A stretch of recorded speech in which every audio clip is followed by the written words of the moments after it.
शहर में कुछ धार्मिक मुद्दों को लेकर कुछ सोशल मीडिया पे कुछ लोग गलत टिप्पणी करते हैं, इसीलिए गाँव में कुछ गलत फहमियाँ होती है।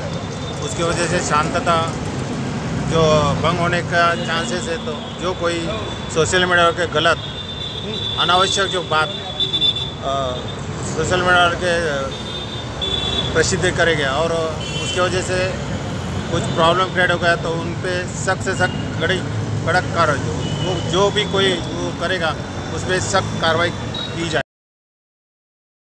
हरकत करेगा जो हमारे पास कंप्लेंट आएगा तो उसी वजह से उन पर कड़क कार्रवाई की जाए। वसीम सईद को मारने की बात है इन्हें तो हमारा पेट्रोलिंग जारी है, सब जगह हमारे बंदोबस्त उसके बारे में।